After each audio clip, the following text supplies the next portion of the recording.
हाँ जी, मेरा नाम कमलेश है। रणथंभौर फोर्ट में आपका मोस्ट वेलकम। ये जो रणथंभौर इसको नाम दिया गया, आइए सर, वो दो हिलों से लिया गया। दो पहाड़ियाँ है, एक बैटल फील्ड है, तो बैटल फील्ड को हम रण के नाम से जानते हैं। दूसरा ये जो फोर्ट बना हुआ है, सिंगल एक ही पहाड़ी है पूरा जिसपे फोर्ट बना हुआ है, इसी वजह से इसको नाम मिला थंब मीन्स पिल्लर। और इन दोनों के बीच में जो घेरी वैली है उसे नाम दिया गया भोर। इन तीनों वर्डों को मिलाकर रण, थंब, भोर, इसको नाम मिला, पहचान मिली। ये फोर्ट की फर्स्ट एंट्री है सर, और इसको नाम मिला नवलखा पुल। नवलखा पुल जो नाम दिया गया है वो इस वजह से कि ये फोर्ट की एंट्री है। 9 का जो वर्ड होता है वो हमारे हिंदू कल्चर में हम उसको लकी और शुभ मानते हैं, इसी वजह से इसको नाम दिया है नवलखा फोर्ट। आज जो सामने जो हैवी वॉल हम क्रॉस करके आए, जो दीवार सामने देख रहे हो, उसको बनाने के 3 बेनिफिट है, 3 कारण है उसको बनाने। मेन रीजन है, जैसे एनिमी बैटल के लिए जब आए, अटैक के लिए आए फोर्ट पर, तो इस वॉल की वजह से मैन फोर्ट की एंट्री कहाँ से वो ही दिखाए ना। दूसरा, उस समय क्या करते थे, एलिफेंटों को वाइन वगैरह पिलाकर उनको रनिंग करवा कर फिर गेटों को तोड़ा जाता था। तो रनिंग के लिए इसकी वजह से उसको स्पेस नहीं मिलेगा, और जब तक स्पेस नहीं मिलेगा उनको पावर नहीं मिलेगा, बिना पावर वो गेटों को नहीं तोड़ पाएंगे। इस वजह से सेवी बॉल को बनाया गया। अगर जैसे उधर से वो आएंगे एलिफेंट रनिंग करते हुए, फर्स्ट टर्न हो जाएगा या सेकंड टर्न होगा, उसका जो पावर बनेगा वो पूरा खत्म हो जाएगा। और वो गेटों को किसी, अगर फिर भी वो कोशिश करता है, ट्राई करता है, तो जो नुकीले जो आयरन लगे हुए हैं ना गेट पे, वो इसी वजह से लगाएगा, तो वो अपनी पूरी ताकत का प्रयास करेगा। ये जो रणथंभौर फोर्ट है, ये लगभग 1600-1700 ईयर हो गए। 5th सेंचुरी में महाराजा जयंत करके एक यदुवंशी राजा थे जिन्होंने इस फोर्ट की स्टार्टिंग की थी। लेकिन इस फोर्ट की बनावट की वजह से, क्योंकि सिंगल एक ही पहाड़ है, उसको पहाड़ को काट कर इसको फोर्ट को बनाया है, इसी वजह से इसे बनने में लगभग 444 ईयर लगे, 444 वर्ष। जैसे जैसे राजा चेंज होते गए वैसे वैसे वो उसको बनाते गए और बढ़ाते गए।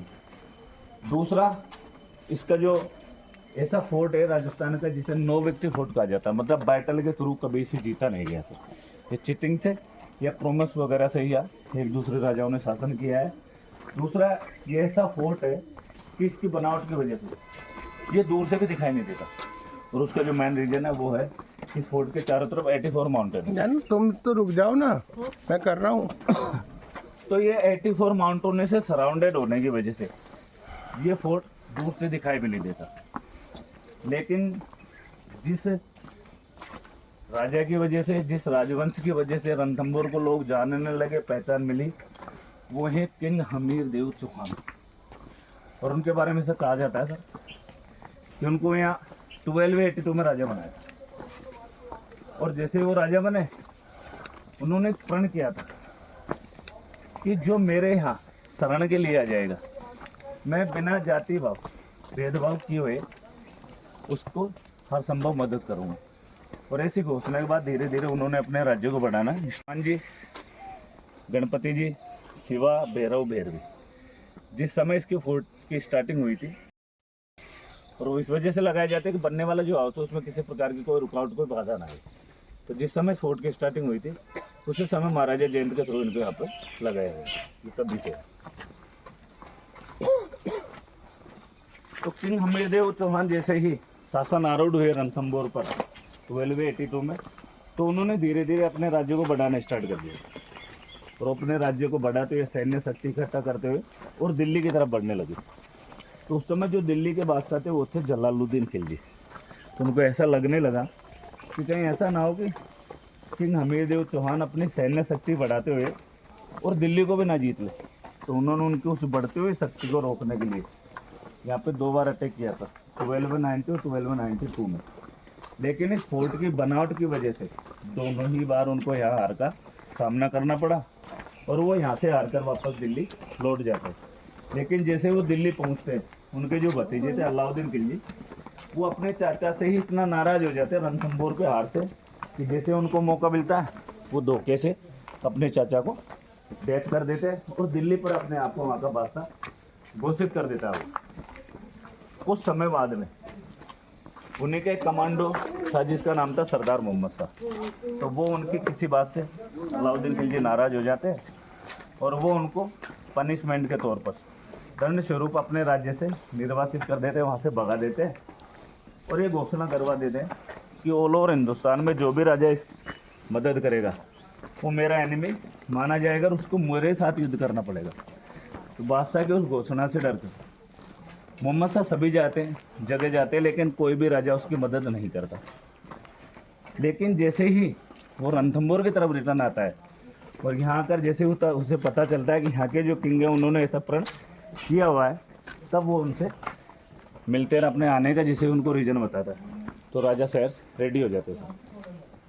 ये फोर्ट का सेकंड गेट है और इसको नाम मिला हाथी पोल। हाथी पोल जो नाम दिया गया है, जस्ट सामने जो रोक देख रहे हो आप, ये चट्टान, इसको गौर से देखोगे इसका सेफ, तो आपको इसमें एलिफेंट का सेफ दिखाई देगा सर। और एलिफेंट का सेफ ही था ये, स्टेचू उसी का बना हुआ था। लेकिन जब चीटिंग के थ्रू यहाँ 1301 में अलाउद्दीन खिलजी का शासन हुआ तो उन्होंने इसको तोड़वा दिया, क्योंकि वो नहीं चाहते थे कि किंग हमीर की किसी भी प्रकार का कोई सिंबल, कोई निशान इस फोर्ट में रहे। और इस एलिफेंट के स्टेचू की वजह से इस गेट को नाम मिला हाथी पोल। दूसरा, इसको लगाने के दो पर्पज है सर। पहला, क्योंकि ये हाथी का है तो जैसे एलिफेंट वगैरह अगर गेटों को तोड़ के आएंगे तो वो इसको देख कर डर जाएंगे, क्योंकि उन्हीं के जैसी आकृति है ना इसकी। दूसरा, अगर इधर ये स्टेचू यहाँ ना होता तो एलिफेंट आसानी से रनिंग करता हुआ इस गेट को तोड़ देता दौड़कर। इसकी वजह से जैसे इधर से एलिफेंट जाएगा वहाँ टर्न लेगा, उसका पावर खत्म हो जाएगा और वो गेटों को नहीं तोड़ पाए। इस वजह से इस स्टेचू को यहाँ पे लगाया गया और इसी की वजह से इसको नाम मिला हाथी पोल।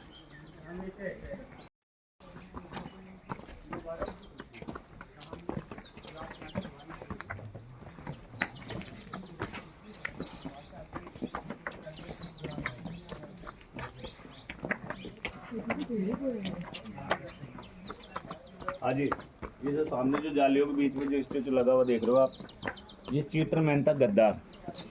यहाँ के जो राजा थे किंग हमीर देव चौहान, उनका विश्वास पात्र था, इसका नाम था रणमल। ऐसे तीन लोग थे सर, ये रणमल, रणतिपाल और सवाई भोज। तो इन्होंने क्या किया, अपने ही राजा से चीटिंग करते हुए ये कुछ लालच में आकर बादशाह से मिल गए। इस बात का पता जब राजा को चला तो उन्होंने इसका या गर्दन के साथ साथ नाक और कान काट दिए थे। बाद में लोगों ने एक स्टेचू बनवा के लगवा दिया, जिससे आने वाले लोगों का एक मैसेज मिले, एक संदेश मिले कि जो लोग चीटिंग करते हैं उन्हें इस प्रकार का दंड दिया जाता है। और इसी वजह से इसको यहाँ पे लगाया गया है। इसका नाम था रणबल। इसलिए यहाँ की राजा के साथ गद्दारी थी, इस वजह से राजा ने इसका सर कलम कर दिया था।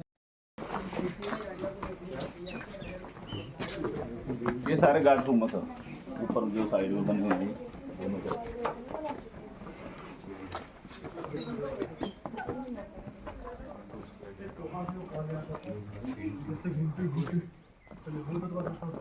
तो जब वो बस राजा से मिले सर, जैसे उन्होंने आने का अपना रीजन बताया, तो राजा सहर्ष रेडी हो गए, क्योंकि वो पहले से ऐसा वचन दिए हुए थे। ये मैसेज जैसे ही दिल्ली पहुंचा कि उनका जो अपराधी है उसको रणथंभौर के जो किंग है उन्होंने अपने यहाँ उसको शेल्टर दे दिया, उसकी मदद कर रहे, तो वो विशाल सेना के साथ यहाँ पे अटैक के लिए आए। लेकिन जब उन्होंने इस फोर्ट को देखा तो समझ चुका था कि इस फोर्ट को सैन्य बल से नहीं जीता जा सकता, क्योंकि अगर सैन्य शक्ति से जीता जाता तो उनके जो चाचा थे उनको 2 बार हार का सामना नहीं करना पड़ता। अगर वो बिना युद्ध के यहाँ से जाते हैं तो लोगों में एक रॉन्ग मैसेज जाता कि ये कितनी बड़ी सल्तनत का एक बादशाह एक छोटे से राजा से डरकर वापस लौट गया। तो वो क्या करता है, बीच का रास्ता निकाला समझौते का, और अपने ओर से 2 बार वो यहाँ के जो राजा हैं उनको मैसेज भेजते हैं, और उन मैसेजों में कुछ प्रलोभन भी वो देते हैं, जैसे कि भाई आपको राज्य वगैरह चाहिए, सेना वगैरह चाहिए, जो भी चाहिए वो सारी चीज़ उसको वापस रिटर्न नहीं होते थे वो उस बात से। तो उन्होंने उन दोनों मैसेजों को मानने से मना कर दिया। तब इन्होंने फिर थर्ड मैसेज भेजा बैटल का, कि हो सकता है मेरी विशाल सेना को देखकर राजा डर जाए और हमें कुछ एक रास्ता मिल जाए। आइए इधर आइए, जो सामने जो 2 निशान देख रहे हो आप, ये वाले, ये जो दोनों निशान किंग हमीर देव चौहान जो थे उनके हॉर्स के फुटप्रिंट बताए जाते थे। और इनके बारे में ऐसी किंवदंती है, इतिहास में रिटर्न में नहीं है। बैटल के बाद जैसे किंग हमीर की विजय होती है तो ये जो कमांडो थे इनके, जो बादशाह से मिल गए थे, ये क्या रॉन्ग फ्लैग दिखा देते सर, क्योंकि उस समय फ्लैगों के माध्यम से मैसेज दिए जाते थे।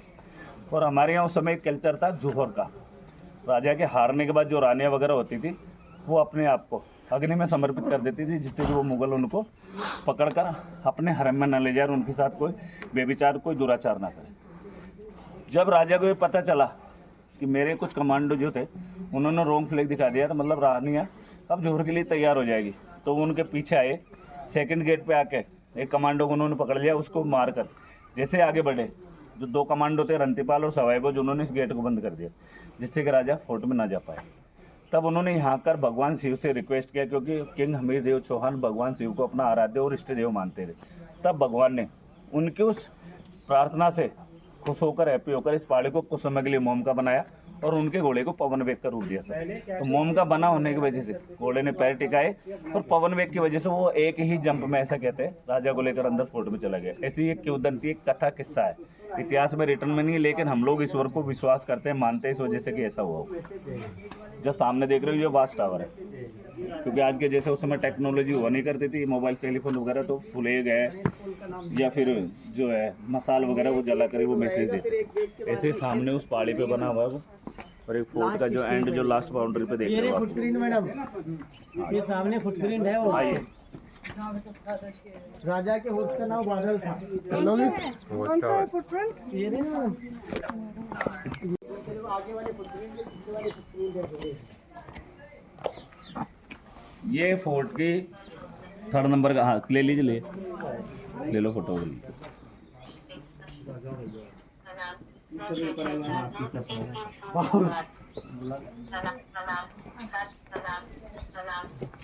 और इसको नाम मिला है गणेश फोर्ट। गणेश पुल जो नाम है वो इस वजह से दिया गया है कि हमारे हिंदू कल्चर में, हमारे उसकी जो मेन एंट्री होती है मकान की, उसके बाहर या अंदर भगवान गणपति जी का स्टेचू लगाते हैं, यह जगह नहीं है, इस वजह से सामने जो स्टेचू लगा हुआ है गणपति जी का, इसी वजह से इसको नाम मिला गणेश।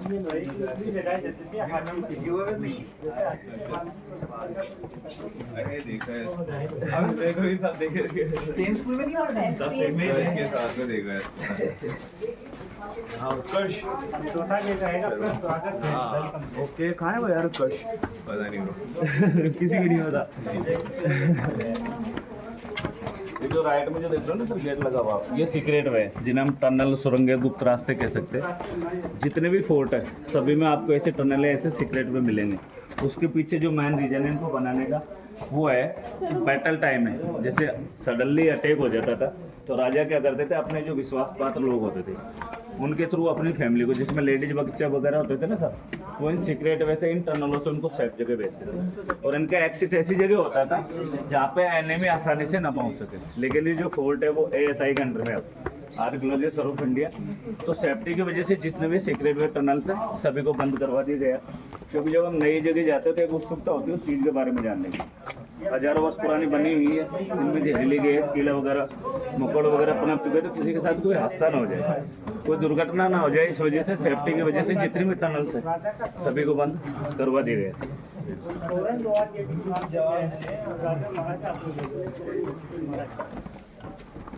तोरण द्वार गेट है, स्वागत गेट है, मंदिर गेट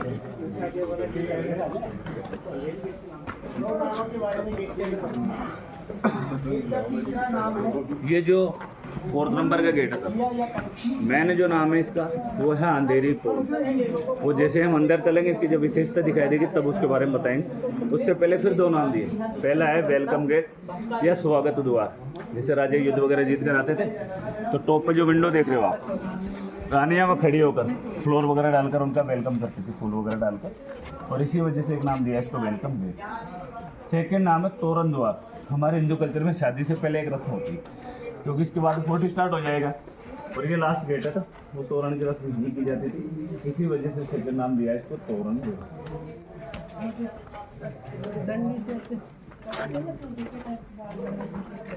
वो एक लकड़ी का बना हुआ होता है, वो तो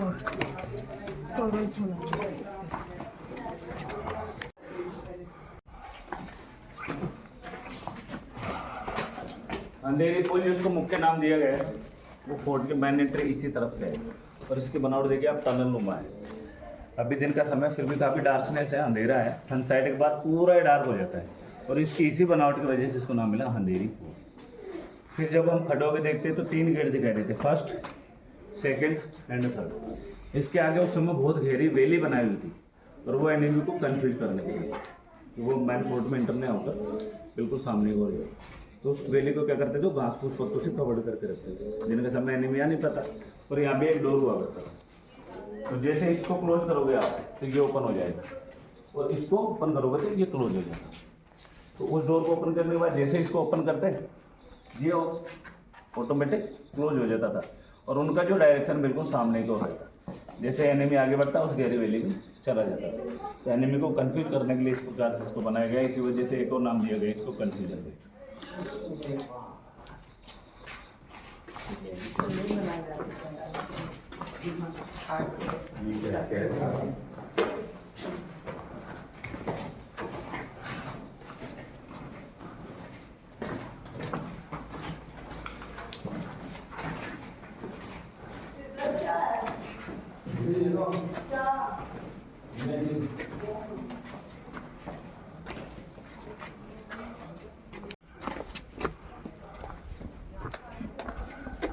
ये सारे गन पॉइंट है सर, और इनका एंगल इतना चेंज है, व्यू इतना चेंज है, जैसे देखो पता लगा बीच से अलग है, फिर लास्ट से मतलब वहाँ से यहाँ में पूरा फ्रंट कवर होता है। बड़े वाले होल से लंबी दूरी के लिए है और ये नज़दीक के लिए। इससे वो जैसे तीर कमान है, भाले वगैरह मारते थे, और इससे वो जैसे हॉट ऑयल है, हॉट वाटर है, वो इनके थ्रू डाले जाते थे। अंदर का एक जो सोल्जर है वो बाहर 100 एनिमी को और एज ए हम इनको नेचुरल बाइनोकुलर भी मान सकते हैं।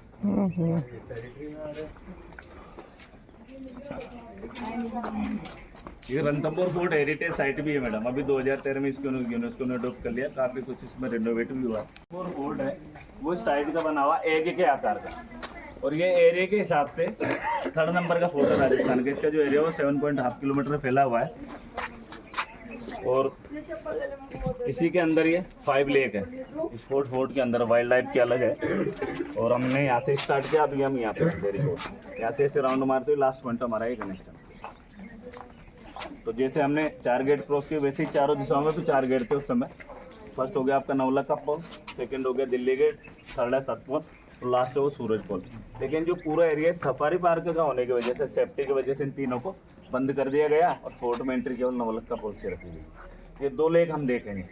ये पहला लेक रानी तालाब, जो रानियों का स्विमिंग पूल हुआ करता था उस समय, और ये सेकंड है पद्मावती तालाब है। तो यहाँ के आज जो जोहर हुए हैं वो 2 प्रकार के हुए हैं, एक अग्नि और एक जल। जल जोर इस वजह से करना पड़ा कि हमारे हिंदू कल्चर में जो अनमेरिड होती है वो अग्नि जोर नहीं कर सकती। तो राजा की जो बेटी थी उनका नाम पद्मा था, उनको जैसे ही ये मैसेज मिला, हालांकि जीत महाराजा हमीर की हुई थी, हम आगे जब स्टोरी में बढ़ेंगे तो क्लियर हो जाएगा, तो उन्होंने अपने बचाव के लिए इसमें अपने आप को समर्पित कर दिया, और उन्हीं के नाम से आज भी इस तालाब को नाम दिया गया पद्म तालाब।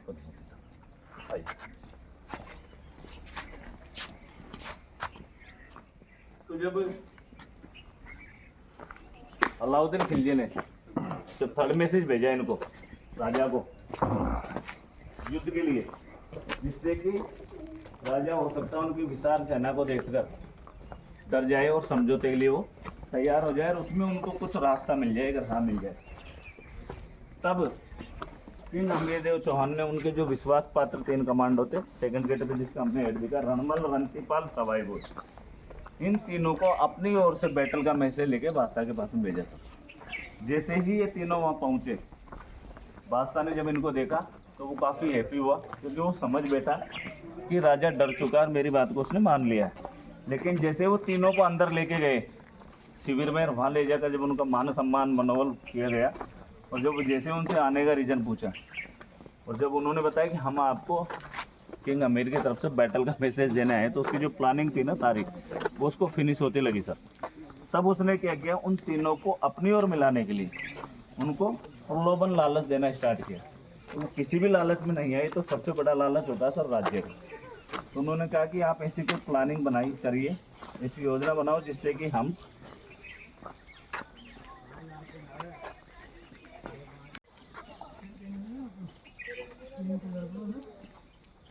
कहाँ रुक गए? मैप देख रहे थे। बादशाह ने उनको इस प्रकार के लालच दिए, प्रलोभन दिए कि भाई आप किसी भी प्रकार से ऐसी कोई योजना प्लानिंग करिए जिससे कि हमारी फोर्ट में विजय हो जाए, जैसे हमारी विजय होगी यहाँ का शासन ही आप लोगों को दे देना। जब इतना बड़ा लालच प्रलोभन उनको दिया गया तो उन्होंने यस कर लिया बादशाह से, और वो वापस रिटर्न फोर्ट में आ गए, और वो अपने राजा से मिले, क्योंकि अगर वो राजा से नहीं मिलते तो राजा के मन में कुछ संदेह शक पैदा हो जाता। तो उनको ऐसा उन्होंने लगने नहीं दिया कि हमने बादशाह से इस प्रकार से जो है वचन दे दिया है। तब उन्होंने राजा से कहा कि भाई आपने जो मैसेज दिया है वो हमने बादशाह को दे दिया। तब राजा ने अपनी आर्मी को मैसेज भिजवाया कि आप सभी युद्ध की तैयारियां करिए, क्योंकि अब युद्ध किसी भी समय हो सकता है। दूसरी ओर रानियों को मैसेज भिजवाया कि आप सभी भी अपनी अपनी चिताएं रेडी कर लीजिए, क्योंकि हो सकता है युद्ध का परिणाम हमारे विपरीत चला जाए, तो आपको उस समय तैयारियां करने का समय नहीं मिलेगा। जब सारी कंप्लीट तैयारियां यहाँ हो चुकी थी सर, और जब राजा जब युद्ध के लिए गए तो वो मैसेज छोड़ के गए थे रानियों को कि अगर मेरी विजय हुई तो आपको ऑरेंज कलर का फ्लैग दिखाई देगा, और अगर मेरी हार हुई, अगर बादशाह जीते तो आपको ब्लैक कलर का फ्लैग दिखाई देगा। तो ऐसा बताते हैं जब बैटल हुआ, ये मोरपंख है जैसे हमारे जो कान्हा जी होते हैं ना, लड्डू गोपाल जी, उनको उसमें मुकुट वगैरह मगर आपके पास होता है आप ले जा सकते हो उस वगैरह में। हम राजस्थान के कान्हा जी का है। हाँ वो मुकुट में लगा छोटा। तो भैया इधर से अपन रिटर्न में आएंगे ना, तब चलेंगे, इधर से चलेंगे अपन। थोड़ा सा क्या अपन पहले मंदिर चल लेते हैं, क्योंकि अभी सुबह आरती का बहुत समय है, और अपन कोशिश है कि आरती मिल जाए। बाकी अपन आएंगे इधर से, लेक है एक व्यू पॉइंट वगैरह, वो भी देखेंगे।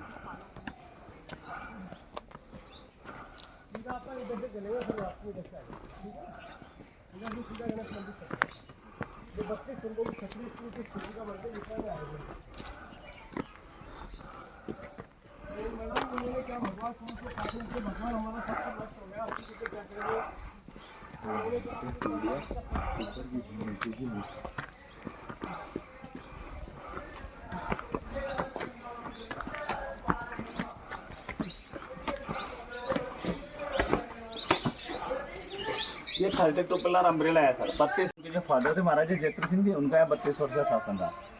तो उनकी डेथ के बाद उनके जो बेटे थे किंग हमीरदेव चौहान, उन्होंने इसको बनवाया, और इसमें एक अंडरग्राउंड शिव टेम्पल भी है जिसे गुप्तेश्वर महादेव का नाम दिया गया। और आपने ऐसा अपनी लाइफ में देखा नहीं होगा, एक ही स्टोन को इस प्रकार से डिजाइन किया गया है कि उसमें डबल शिवलिंग बना दिया, और लगभग 4 फीट हाइट है, और 700 से भी ऊपर ये रोड है। आइए, क्योंकि अभी क्या भीड़ का समय नहीं है, इस वजह से अपने अच्छे दर्शन होंगे। यहाँ पे सोच निकाल लीजिए, थोड़ा सा अंदर जाते ही है, फोटो वगैरह ले सकते हो आप, ये निकाल लीजिए।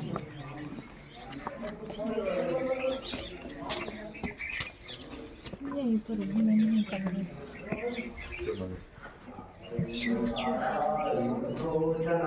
बैठ के निकल नित्याय शुद्धाय विरंपराय शिवाय नमः शिवाय चर्चिताय नंदीश्वर प्रमथनाथ महेश्वर।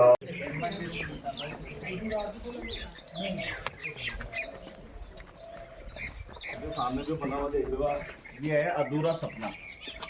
अधूरा सपना इसको नाम इस वजह से दिया गया है कि यहाँ पे जो महाराणा जो सांगा थे चित्तौड़ के महाराजा, उनका भी शासन रहा 1509 से 1527 के बीच। उसी पीरियड में उनकी जो रानी थी आडी रानी कर्णावती, उन्होंने इसको बनवाया मिला, लेकिन किसी कारणवश वो 1527 में अचानक से वापस रिटर्न हो जाती है और ये अधूरा रह जाता है। इसी वजह से इसको नाम मिला है अधूरा सपना। पता नहीं उनका क्या सपना था, क्या वो इसको बनाना था। अधूरा है और कंप्लीट होने के बाद ले लूँगा।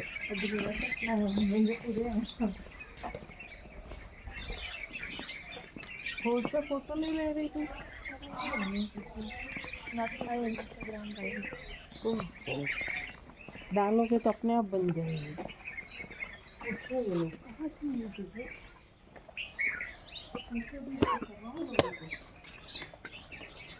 वो महल पहले से सामने जो देख रहे हो ना, बड़ी बिल्डिंग आप, इसमें राजा वगैरह रहते हैं।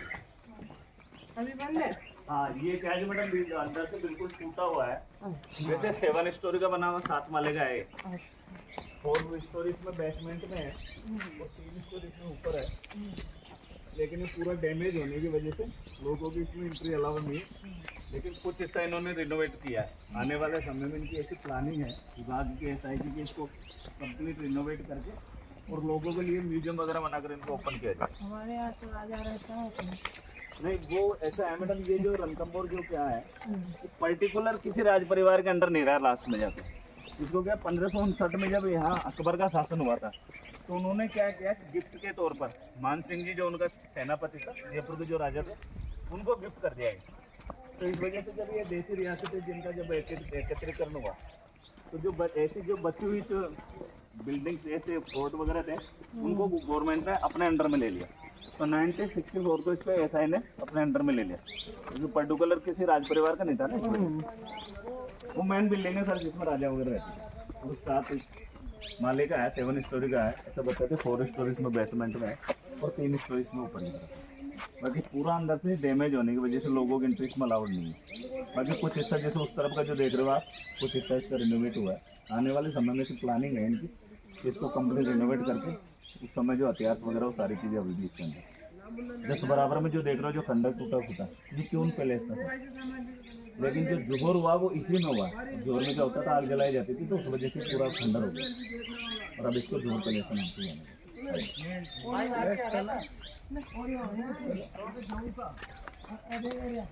तो जब सारी कंप्लीट यहाँ तैयारियां हो चुकी थी, राजा जब युद्ध के लिए गए तो रानियों को मैसेज छोड़ के गए थे कि अगर भाई मेरी विजय हुई तो आपको ऑरेंज कलर का फ्लैग दिखाई देगा, और जैसे आपको ब्लैक कलर का काला झंडा दिखाई देगा आप समझना ये बात है। लेकिन ऐसा बताया जाता है कि जो 2 दिन में ही अमेरिका ने उसको जीत लिया। वो जीत तो गए लेकिन जीत की खुशी में वो फ्लैग लहराना, वो झंडे दिखाना भूल गए सब, इसमें वो खुश हुए। उसका फायदा तीनों चीटरों ने उठाया, रणमल, रणतीपाल, सवाई बज, वो क्या चुपके से वहां से निकले और आगे आकर उन्होंने ब्लैक फ्लैगों को लहराना स्टार्ट कर दिया, जिससे कि रानियों तक ये मैसेज पहुंच सके कि राजा हार चुके हैं। और ये मैसेज जैसे ही पहुंचेगा तो वो जोर कर लेंगे, और जोर का मैसेज जब राजा को मिलेगा तो इनका आत्मबल टूट जाएगा, और अगर रिटर्न बैटल होगा तो इनके आसानी से हराया जा सकता है। हमारा जो सपना हो इससे पूरा हो सकता है।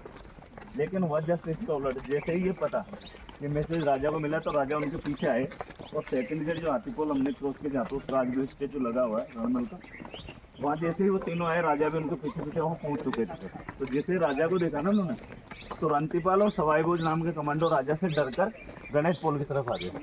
लेकिन जो रणमल था वो काफ़ी वीर और साहसी योद्धा था, तो उसने देखा कि राजा सिंगल है और मैं इसे आसानी से फाइट में मार दूंगा, क्योंकि किसी को उन्होंने राजा को पता चली चुका था, तो वो उससे फाइट करने लगा। लेकिन राजा ने मार दिया, उसकी गर्दन काट दी, और जब वो आगे बढ़े सड़के की तरफ उन दोनों गद्दारों ने उस गेट को बंद कर दिया। राजा ना ही तो फोर्ट में अंदर जा पाएंगे, ना ही रानी को जो रोक पाएंगे। तब उस कंडीशन को देखकर फिर वहाँ आकर किंग हमीरदेव चौहान ने भगवान से रिक्वेस्ट किया, प्रणाम प्रणाम। आज भैया नहीं आया? अच्छा अच्छा अच्छा। तब भगवान ने उनकी उस प्रार्थना को स्वीकारते उस पहाड़ी को मोम का बनाया और उनके घोड़े को शक्ति दी पवन की, वायु की। इसी वजह से बताते हैं कि घोड़े ने पिछले पैर, क्योंकि मोम का होने की वजह से उसमें पैर टिकाने में उसे आसानी हो और जंप करके वो यहाँ अंदर आए। लेकिन वो आए उससे पहले ही यह झोर हो चुका था सर। तो जब इस प्रकार की कंडीशन उन्होंने देखी, कुछ लाशें जली है, कुछ सब जली है, तो राजा का मन काफ़ी दुखी हुआ और उन्होंने एक निर्णय कर लिया कि मेरे जीने का कोई रीज़न नहीं, क्योंकि अगर मैं जीवित राज शासन किया तो लोग तरह तरह की बातें करेंगे कि देखिए कैसा राजा है, एक निर्दयी जिसने अपने परिवार को बलिदान करने के बाद भी शासन कर रहा है। तो उसने एक निर्णय कर लिया कि क्यों नहीं मैं भी भगवान को अपने आप को समर्पित हो जाता हूँ। और ऐसा सोचकर गणेश टेम्पल से 1.5 किलोमीटर बैक साइड में एक शिव टेम्पल है जहाँ वो भगवान को क्षमा आराधना वगैरह किए करते थे। तो ऐसा बताते वो वहाँ गए और अपने हाथ से अपनी तलवार निकाल कर अपनी गर्दन काटे और भगवान को समर्पित कर दिया सर। ऐसा बताया जाता है कि भगवान ने जैसे उन्होंने गर्दन काटी, भगवान वहाँ शिव प्रकट हुए और उन्होंने उस कटी हुई गर्दन को वापस राजा के लगाया। लेकिन राजा इतना हठी और जिद्दी था, जैसे ही भगवान लगाते वो काट देते। तो ऐसा 2 बार किया उन्होंने, दोनों बार भगवान ने लगा दिया। लेकिन जब 3rd बार वो काटने लगे तो भगवान ने उनको रोक दिया और उनसे पूछा कि राजा ना आपके ऊपर ऐसा कौन सा संकट आया है जो अब आप अपना बलिदान देने पर तत्पर हो। तो जो उनके साथ जो सारा जो ये वाक़या हुआ वो भगवान को उन्होंने बताया। ये जो जितने भी पत्थर लगे हुए देख रहे हैं ना सर, ये सारे मन्नत के हैं। जैसे जिनको घर मकान वगैरह बनाना होता है तो मंदिर में जाके भगवान से मन्नत मांगते हैं, विश करते हैं और वे वापस रिटर्न जब लौटते हैं तब बना के जाते हैं।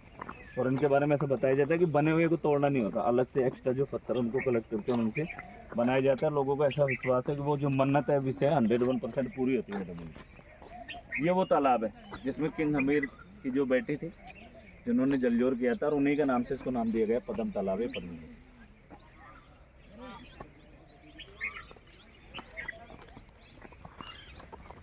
तो भगवान ने उनको रोका। जैसे ही भगवान ने उनसे पूछा तो उन्होंने कहा कि भाई ऐसे मेरे साथ चिटिंग हुई है, उस लालच में पड़कर, और जो वो बादशाह से मिल गए और मेरी विजय को देखकर उन्होंने रोंग फ्लैग दिखा दी। तब उन्होंने कहा कि माँ आपके इस निस्वार्थ भाव की भक्ति से बहुत प्रसन्न हूँ, और मैं इन सभी को पुनः जीवन दान देता हूँ, सेना वगैरह आपकी फैमिली वगैरह को, क्योंकि आप विजय ही राजा हो, तो आप दोबारा पुनः शासन स्टार्ट करिए। तो उन्होंने कहा नहीं, हम चौहान वंशीय जो राजा हैं, जो एक बार जो वचन दे देते, जो कमिटमेंट कर लेते, उससे हम रिटर्न नहीं होते। जैसे रघुकुल के लिए कहा जाता है ना सर कि रघुकुल रीत सदा चली आई, प्राण जाए पर वचन न जाए, वैसे ही इन चौहानों के लिए भी छंद कहा गया है। वो इस प्रकार से है कि सिंह गमन सतपुरुष वचन, कदली फले एक बार, क्रिया तेल हमीर हट चढ़े न दूजी बार।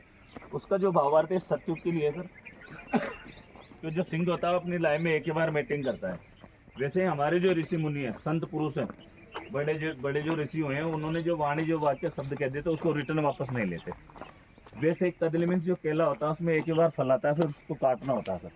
वैसे त्रिया मीन्स जो लेडीज हैं, औरतें हमारे हिंदू कल्चर में लाइफ में शादी से पहले एक ही बार तेल लुटन होता है मैडम।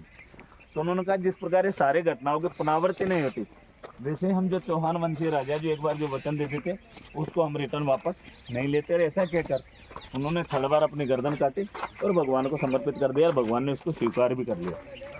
ये मैसेज जैसे ही अलाउद्दीन खिलजी को मिला, उन्होंने वापस अपनी सेना को कलेक्ट किया, या युद्ध हुआ, क्योंकि यहाँ की जो सेना वो नेतृत्वहीन हो चुकी थी सर।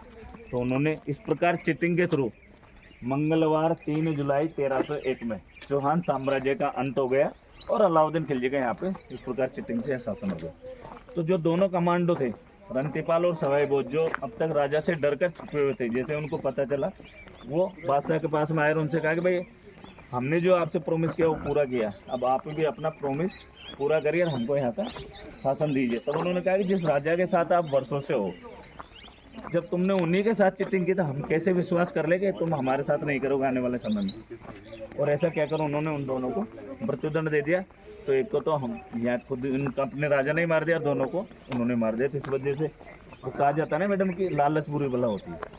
तो उन तीनों को कुछ नहीं मिला, और राजा को अपने जीवन जो है वो समर्पण करना पड़ा इन 3 गद्दारों को। इसको जो नाम दिया सर रणथंभौर, वो ये 2 पहाड़ियाँ, मैंने बताया ना आपको 2 पहाड़ियों से लिया गया है। तो वो युद्ध क्षेत्र है, बैटल फील्ड है, और बैटल फील्ड को हम रण के नाम से जानते हैं, क्योंकि सिंगल एक ही पहाड़ी पे बना हुआ फोर्ट है, इस वजह से उसको नाम मिला थंब।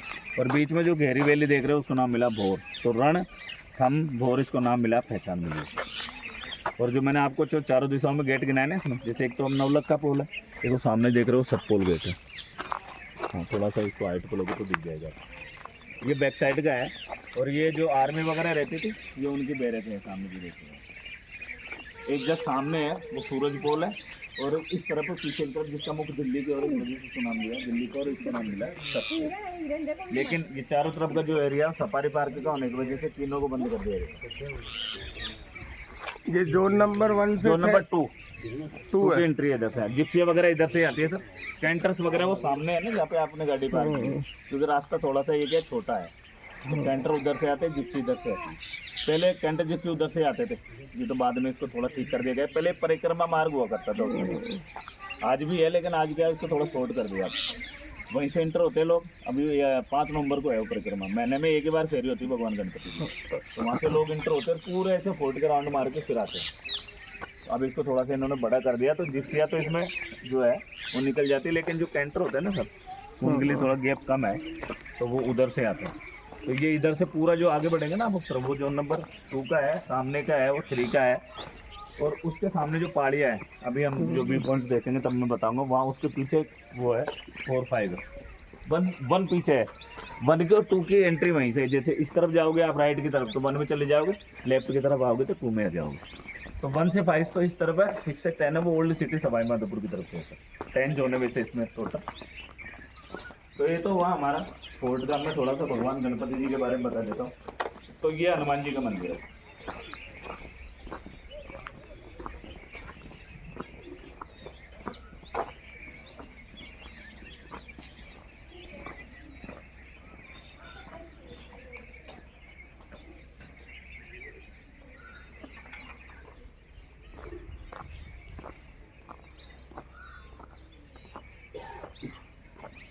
ये अन्नपूर्णा देवी का मंदिर है, प्लस इसमें शिव टेम्पल भी है। जितने भी फोर्ट है सभी में आपको इन देवियों की स्थापना ही मिलेगी। और उसके पीछे जो मेन रीजन है वो ये है, उस समय बैटल वगैरह, युद्ध वगैरह लॉन्ग टाइम चलते थे सर। उस पीरियड में खाद्यान्न की, रसद की, अनाज की, मतलब फूड की कोई कमी ना आए फोर्ट में। इस वजह से इन देवियों की स्थापना की जाती थी और इसी वजह से इनको एक नाम दिया गया अन्नपूर्णा देवी। ऐसे बताया जाता है कि माता पार्वती का दूसरा स्वरूप माना जाता है अन्नपूर्णा देवी को। ये भगवान जो गणपति जी है, इस मंदिर के लिए हम चल रहे हैं, वो जो मूर्ति है वो लगभग ऐसा बताते हैं 6,500 वर्ष पुरानी है मैडम। भगवान कृष्ण के समय की बताई जाती है और नेचुरल है, शंभू है, उसी जगह पहाड़ से निकली हुई है और त्रिनेत्री है। भगवान शिव के बाद भगवान गणपति जी ऐसे माने जाते हैं जिनके 3 नेत्र है और इनका जो थर्ड आई वो नॉलेज का, बुद्धि का माना गया है। और केवल हेड है यहाँ पे, मुखाकृति का दर्शन है और पूरी परिवार सहित है। 2 पत्नियां, उनके रिद्धि सिद्धि, 2 पुत्र, शुभ और लाभ। भगवान गणपति जी नेचुरल शंभू होने की वजह से ऑल ओवर इंडिया में वो हेड ऑफिस माने गए हैं, बाकी सारी ब्रांचेज है सर। और जो भी शुभ कार्य होता है, विशेष शादी का जो पहला इन्विटेशन है वो अधिकतर लोग बाई हैंड आते हैं, जो नहीं आ पाते वो बाई पोस्ट भी भेजते हैं सर। जितने भी कार्ड्स वगैरह आते हैं सभी को वो भगवान को पढ़ के सुनाते हैं। अब तो क्या संसाधन वगैरह, टेक्नोलॉजी वगैरह थोड़ी विकसित हो गई, नहीं तो पहले एक ही दिन में, इस पीरियड में, शादी के पीरियड में मैडम 3-3, 4-4 बोरे आते थे। मतलब कई बार तो ऐसा होता था 1-1, 1.5 क्विंटल। तो वो जो पोस्टमैन वो मजदूरों के थ्रू फिर उनको यहाँ पे लाता था। अब तो क्या है कि संसाधन हो गए तो लोग अधिकतर जो है वो कोशिश रहती है उनकी वो बाई हैंड आए। बाकी कई लोग ऐसे जो अपने जो आस पड़ोस के जाते हैं उनको दे देते हैं। बहुत बड़ी मान्यता है। ये मेले की व्यवस्था के लिए है रेलिंग। भाद्रपद में बहुत विशाल लक्की मेला लगता है यहाँ पे और 3 दिन का मुख्य मेला होता है सर। वो उन 3 दिनों में मंदिर 24 ओवर ओपन रहता है। जो पूरा रास्ता क्रॉस करके आया ना फॉरेस्ट का, जहाँ आपकी गाड़ी की एंट्री हो, उससे भी 1 किलोमीटर पीछे ही वहाँ व्हीकलों को रोक देते और वहाँ से यहाँ तक पैदल आना होता है उस समय। ये नो लाइट फोर्ट है, लेकिन उस समय जनरेटर के थ्रू वैकल्पिक व्यवस्था की जाती है लाइट की। वहीं से यहाँ तक जगह जगह सेफ्टी के लिए पुलिस फोर्स की व्यवस्था होती है, पानी की प्याव वगैरह लगाई जाती है और पूरा जो है फॉरेस्ट एरिया क्रॉस करके आते हैं इन 3 दिनों में पूरा। और ये लोगों के आसानी से दर्शन हो सके, इस वजह से ये रेलिंग की व्यवस्था की गई है।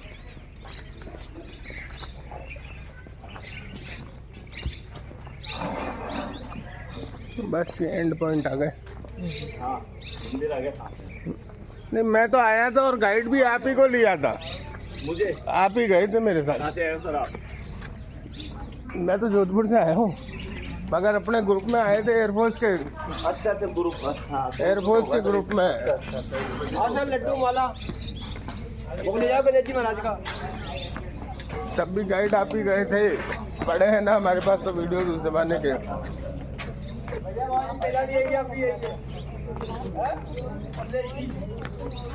ग्रुप आए हो इनको।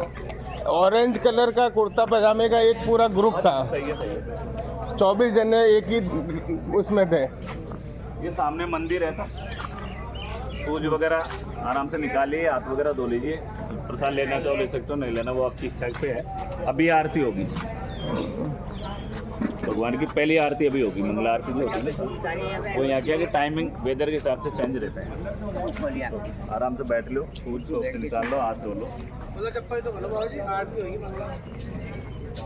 आजा मैडम, आ जाओ हमारा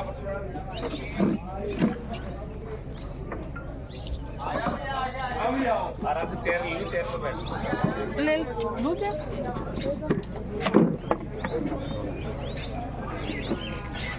ले ले। आप बैठो।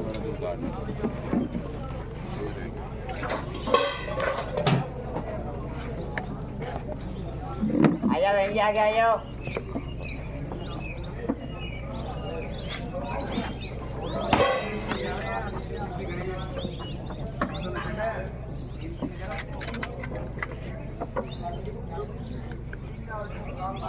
बंद हो गई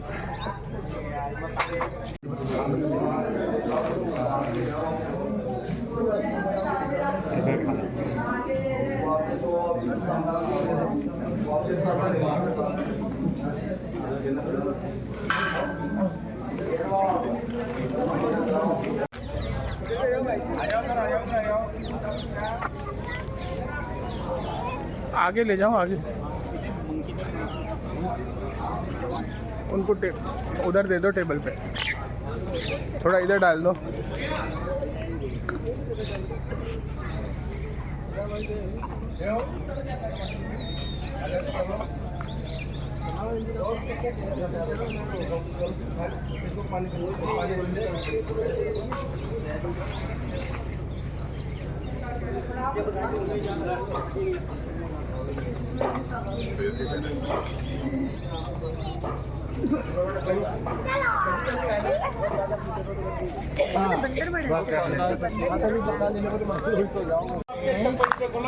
चप्पल जी तो बोला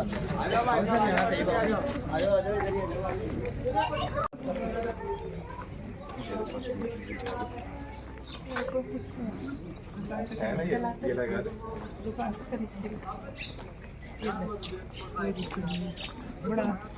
ये पुष्प वाटिका थी उस समय, राजाओं के समय से है मैडम ये। जैसे जैसे जो प्रेयर वगैरह करते थे ना भगवान वगैरह, तो इसी में से वो पुष्प वगैरह उनके लिए जाते थे, तो इसी वजह से इसका नाम दे दिया पुष्प वाटिका।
सलमेर है, कुंभलगढ़ है। तो आप जिस तरफ से चलेंगे ना वो एरिया दिखाएंगे हम आपको, जहाँ लोग रहते थे। आज भी वो खंडर है, समय के जो अवशेष है वो इसको लगता है कि हाँ भाई यहाँ आबादी रही होगी।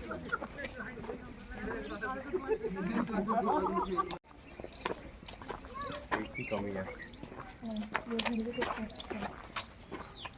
भी लोग मार्केट वाले या बाजार वाले रास्ते के नाम से जानते हैं, क्योंकि लोगों का जो रहने का जो एरिया वो यही था, कॉलोनी इस तरफ थी। तो जो फ्रंट था वो तो उसमें क्या है, मतलब मार्केट हुआ करता था उस ज़माने में। तो आज के जैसे डेली मार्केट तो लगते नहीं थे सर, हाट हुआ करते थे साप्ताहिक। सप्ताह में एक दिन फिक्स होता था, और उसी दिन जो लोग रहते थे वो ज़रूरत का सामान अपना उस दिन लेते, फिर पूरा वो 7 दिन वेट करते। तो मार्केट होने की वजह से आज भी जो स्थानीय लोकल जो लोग यहाँ से आते हैं तो वो ये कहते हैं बाजार वाले रास्ते से आए। ये तो आपका बाजार वाला, और वो है 32 पिलर वाला, तो उधर से आते हैं तो भाई छतरी वाले रास्ते से। जैसे उस हिसाब से इनको नाम दिए हुए हैं। और ये जो खंडर देख रहे हो आप, ये दोनों तरफ ये लोगों का रहने का एरिया।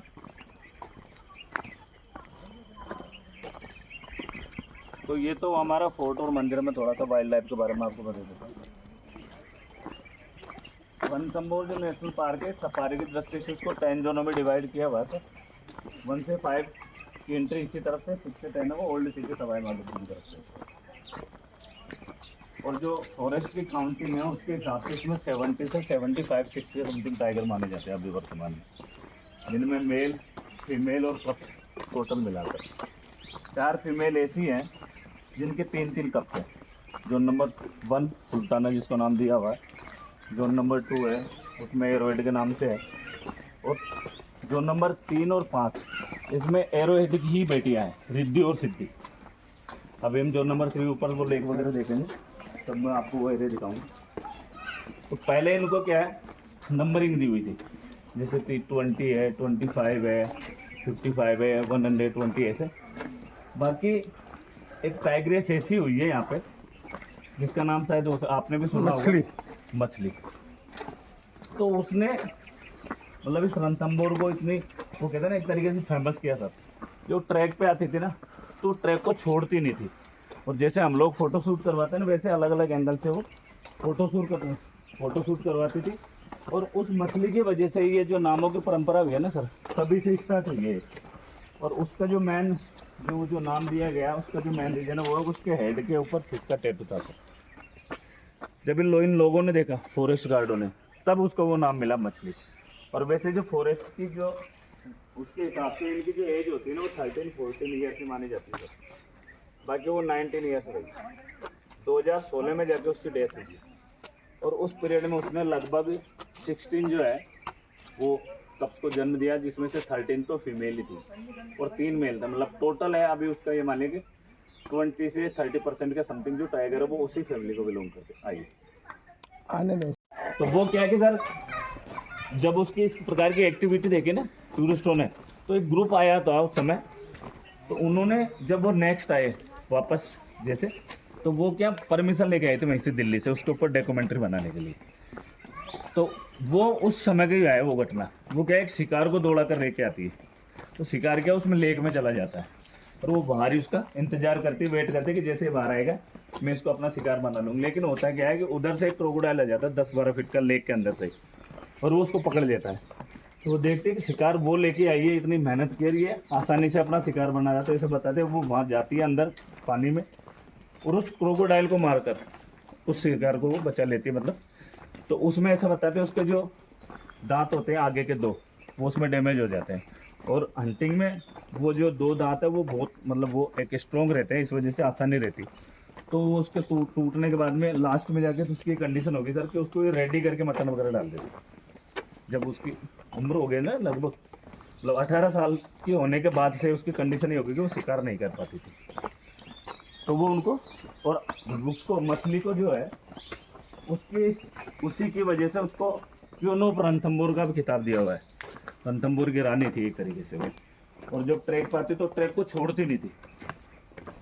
तो अभी 2016 में उसकी डेथ हो गई है। जब वो जो फोटो वगैरह है, वीडियो वगैरह जैसे ही वो बाहर आए, रिलीज हुए, और जब लोगों में वो उन्होंने देखा तो इतना बूम आया रणथंभौर में कि जो भी रणथंभौर आता है वो जोन नंबर 3, भाई हमें तो जोन नंबर 3 चाहिए। और इसी वजह से आज भी जोन नंबर 3 को वीवीआईपी जोन माना जाता है सर। उसका जो मैन है उसमें क्या लेके वगैरह ज़्यादा है, 2-3 लेक है सर इसमें क्या आसानी से मतलब ये मानिए कि 99% चांस रहते हैं टाइगर साइटिंग के। वैसे 1 से 5 वो सारे अच्छे हैं, प्रॉपर यहीं से स्टार्ट किए हैं। जो सफारी का जो है ना 6 से 10 तो धीरे धीरे क्या है, जैसे इधर प्रेशर पड़ता है टाइगरों पर तो उस तरफ चले जाते हैं। क्योंकि ऐसा माना जाता है कि मेल जो टाइगर है वो सिंगल रहना ही पसंद करता है। और उसकी जो टेरिटरी होती है ना वो सर लगभग ये मानिए 30 से 40 किलोमीटर की समथिंग होती है। तो उस एरिया में जैसे अगर दूसरा आता है तो अगर वो ताकतवर होता है तो वो अपनी टेरिटरी बना लेता है, जो कमज़ोर पड़ता है उसको अपना एरिया छोड़ के जाना होता है। और अगर वो नहीं जाता तो या तो फाइट में उसको मरना होता है। और कई बार क्या होता है कि जैसे सामने वाले टाइगर को देख कर वो समझता है कि मैं नहीं जीत पाऊंगा तो वो सरेंडर कर देता है। जैसे वो लेटता है वो समझ जाता है कि इसने समर्पण कर दिया, फिर उसको मारता नहीं है फिर वो टाइगर। लेकिन जैसे अगर वो फाइट के लिए आमाद होता तब वो कंडीशन होती है। तो कई बार ऐसा हुआ रणथंभौर में, जो एक दूसरे टाइगरों ने अपने हाउस में फाइट में मार भी दिए कई टाइगरों को।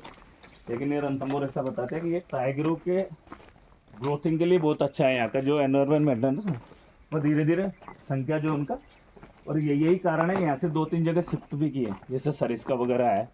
अभी बूंदी की तरफ एक नया डेवलप कर रहे हो और वो मतलब 53वां नंबर का पार्क है, विषधारी करके है वो बूंदी में। तो बूंदी से कुछ मतलब लगता हुआ एरिया वो क्या है, इधर माधोपुर भी, सवाई माधोपुर भी टच करता है, मतलब रणथंभौर को भी टच करता है वो एरिया। तो इनके क्या प्लानिंग ऐसे उधर से फिर कोटा की तरफ दरा वाला, तो ये क्या है कि एक कॉरिडोर की टाइप हो जाएगा, मतलब एक दूसरे से कनेक्टेड हो जाएंगे। तो इनको क्या है कि जैसे अगर यहाँ से एक प्रेशर में आकर अगर वो निकल भी जाते हैं तो कम से कम वो जो है सुरक्षित उसी तरफ बढ़े। इस तरीके से इनको ये कनेक्ट कर रहे हैं। और उनकी जो धीरे धीरे जो इसी प्रकार से इनको ये जैसे रणथंभौर के बाद इन्होंने कोटा वाला किया, उसके बाद ये बूंदी वाला। तो अब रणथंभौर को क्या है काफ़ी वो साल हो गए सर, तो यहाँ ये कर रहे हैं जो 1 से 5 है ना, इसको इनका ये रिजर्व ही रख रहे हैं, मतलब उसके ये प्रजनन के लिए इसको काम में लेना चाहते हैं। और ये 1 से 5 की सफारी आने वाले समय में बिल्कुल ही शायद बंद हो जाएगी। तो इसी वजह से 6 से 5 जो डेवलप कर रहे हैं ना उसके पीछे रीजन यही है। तो पहले इनमें भी गांव थे सर, 1 से 5 जो था ना उसमें छोटे छोटे गांव थे उस समय, जब इनको 72 के समथिंग इसको जब ये पार्क का दर्जा दिया गया तो उन्होंने क्या धीरे धीरे उनको दूसरी जगह शिफ्ट कर दिया उस समय। तो समझ गया गवर्नमेंट के पास भी काफ़ी ज़मीनें वगैरह थी, क्योंकि जो जंगलों में रह रहे हैं उनके पास क्या प्रॉपर एजुकेशन तो है नहीं सर, तो वो क्या कि मेहनत मजदूरी भी कहाँ करे बेचारे। तो इस वजह से वो उनकी मांग है कि भाई हमको जो हमारी ज़मीन है उसकी एवज में आप ज़मीन दीजिए, जिससे कि जब तक हमारे बच्चे पढ़े करें बड़े हों तब तक हम जो उनका जीवन यापन उस खेती बाड़ी से कृषि कार्य से कर सकते। लेकिन उसमें क्या है कि अब इनमें कुछ जो है मतलब उस समय का पैसा देना चाहते हैं उनको, और वो दे रहे हैं कि भाई महंगाई के हिसाब से उनको सीधा पाओ कुछ बढ़त। उस पर इन्होंने 1-2 कमेटियाँ भी बनाई हुई है इनकी, तो वो धीरे धीरे अपनी ओर से वो रिपोर्ट्स देती है, लेकिन वो इनके और उनके उसमें वो अभी जो है बैठ नहीं पा रहा।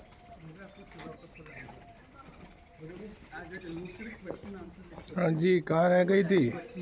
हम अपना मकान बना रहे थे इसको।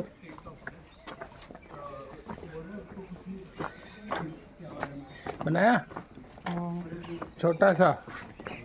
हाँ, जैसा आपको पसंद, अच्छी सोचता है, ध्यान रखते हुए। बस एक पॉइंट जोड़ दिया था साथ में अलग से, चाहिए पट्टे साइड में। उसके भी किस्मत का बना। अब अपन चलेंगे जोन नंबर 3 देखने ऊपर से।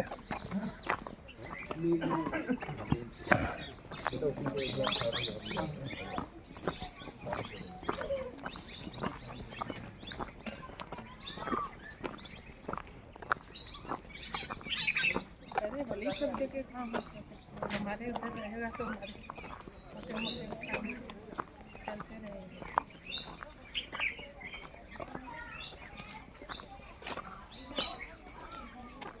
हाँ जी, ये रानियों का स्विमिंग पूल हुआ करता था उस समय, और इसी वजह से इसको नाम मिला रानी ताला। और वो सामने जो देख रहे हो वो उनका चेंजिंग रूम था। और जब अलाउद्दीन खिलजी का यहाँ चिटिंग के थ्रू जब शासन हुआ तो उन्होंने एक तो ये मॉस्क बनवाई है, और ये जो ग्रेव देख रहे हो ना आप, उनके जो कमांडर वगैरह जो बैटल में जो मारे गए उनकी है। रानी पड़ेगी रानी के लिए आपको चलो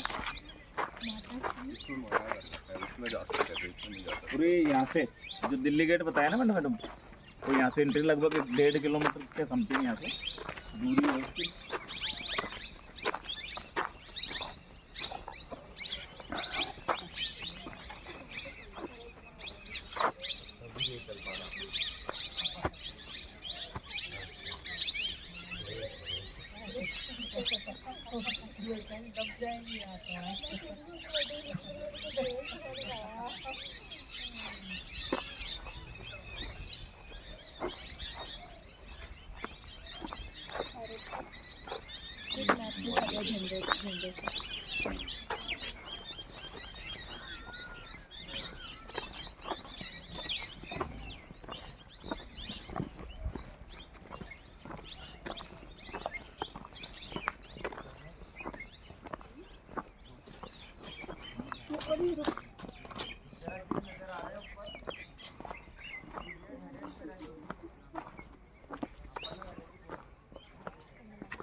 इस तरफ वो व्यू पॉइंट है सर, और ये जो आप देख रहे हो ये इसको नाम मिला दूल्हा महल।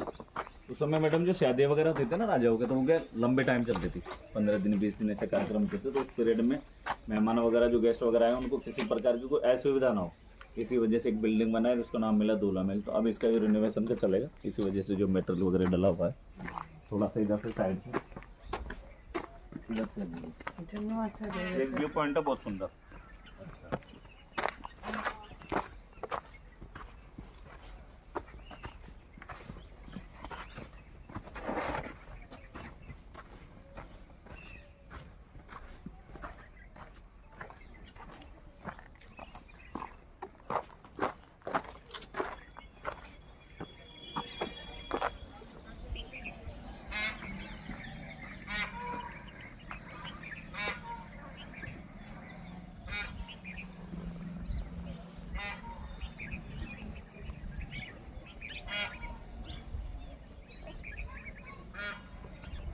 हाँ जी, ये जो पूरा एरिया ना सामने वाला, ये जोन नंबर 3 का है। ये पहली लेक है पदम लेक है, और सेकंड है राजबाग लेक है।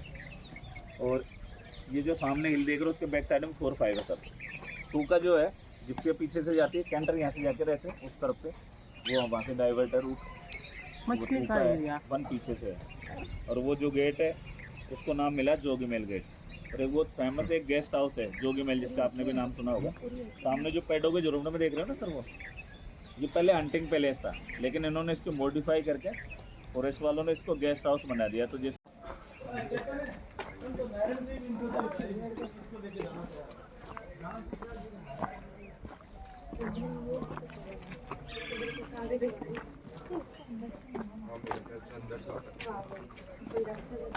ऐसे गए हैं सर हम यहाँ से, ये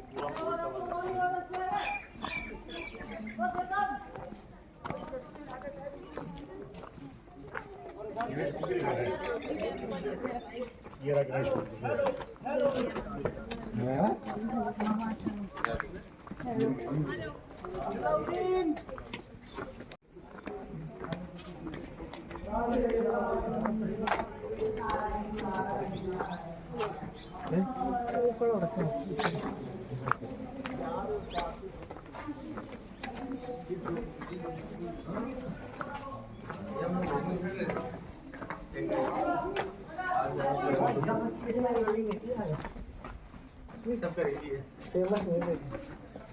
फेमस ही है जगह, छोटा सा कॉर्नर जाता है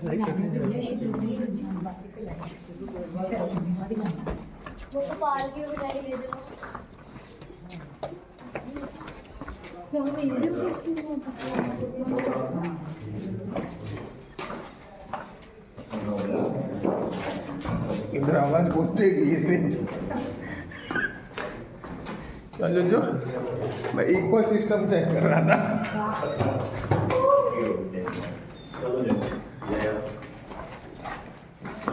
इसलिए मैंने दिव्य शक्ति से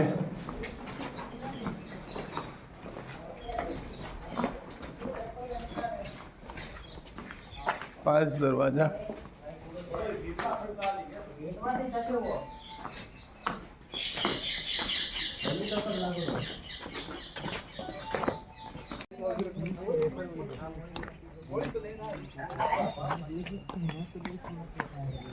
रुक रुक एक फोटो ले ले इनके साथ।